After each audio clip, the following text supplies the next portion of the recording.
and this is a straight question, but what are you doing to actually get more attention to your Rapids franchise? And what are you doing? I thought, and your father did tell me years ago, that the connection with the Arsenal, I'm going somewhere with this, that would allow you to actually have a better grasp on getting players internationally because of the scouting of both of them. Is that a fair statement? Yeah, I mean, we're always trying to figure out ways to cross-pollinate. I mean, you look at the Manchester City, NYCFC relationship that they have. I think we're going to be something similar in the very near future. I think that Arsenal is an amazing club. Heading over there next week for a meeting. But the relationship between the two, and as MLS has grown in popularity, I think that people in other countries, and in my experience, obviously dealing with the Premier League, the MLS is starting to become a serious topic amongst the global community. I think people realize that North America and the United States in particular, we have a great network of arenas, good network of fans. It's not a coincidence that I think that people are starting to take the MLS more seriously based on the success of other leagues in North America. But soccer in general is exploding, I think.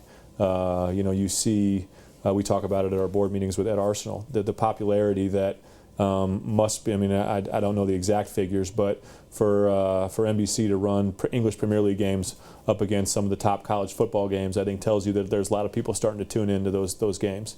And as soccer in general becomes more popular, MLS is only going to grow. And the relationship with Arsenal and the Rapids, I think, is only going to continue to grow. Arsenal has a few good young Americans in their pipeline as well. And so we're going to start trying to explore possibilities for cross-pollinating between the teams, and also, maybe even to get a player or two that eventually will play for the big club at Arsenal. Don't bring them in the middle of the season, because they don't get adjusted quickly to the altitude.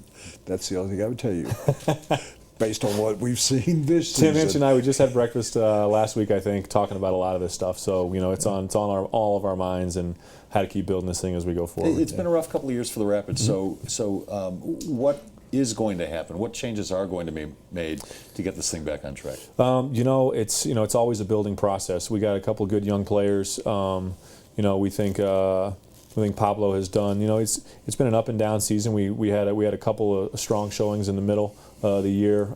Things obviously didn't finish up the way like we hoped, but we do have a solid group out there, like you mentioned, Woody.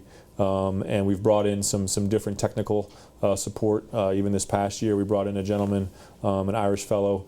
He's worked with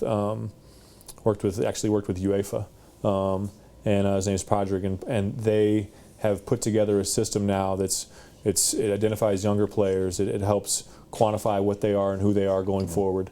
And so we're going to jump as we start to kind of figure out different things that are working for other organizations. We're not hesitating about cross-pollinating amongst our own teams as well. Transitioning. How do you keep all the acronyms?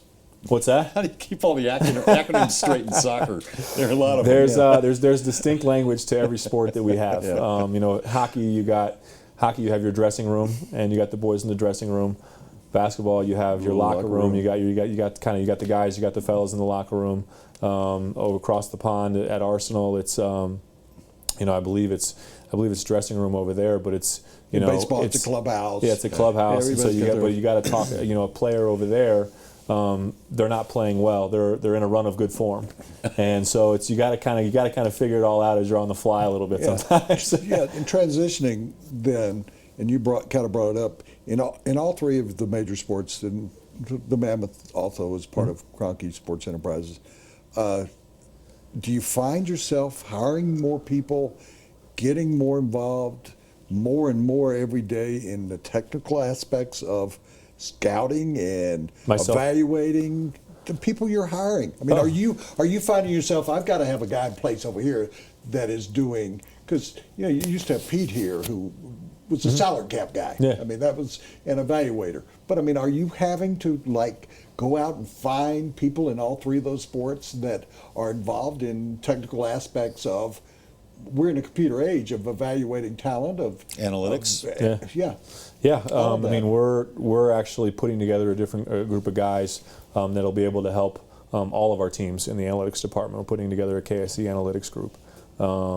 And so that group, in addition to having different guys with the individual teams, they're going to be trying to break down data as much as we can. I mean, there's these monitoring systems that are out now.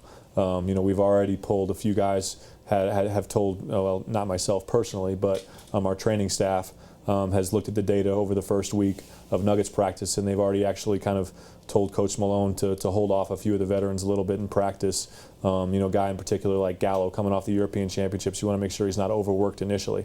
Well, they have ways they can practically quantify that stuff now with the monitoring systems these guys are wearing during practice. And so we're really excited to be able to kind of share ideas. I think we're in a unique position to be able to do that amongst our teams. And it's pretty cool, the technology that's being rolled out right now. All of our guests are brought to you by Papa John's. The day after every Avalanche win, you get 50% off your regular menu price online order. You have to use the promo code AVS, A-V-S. Just go to the new papajohns.com.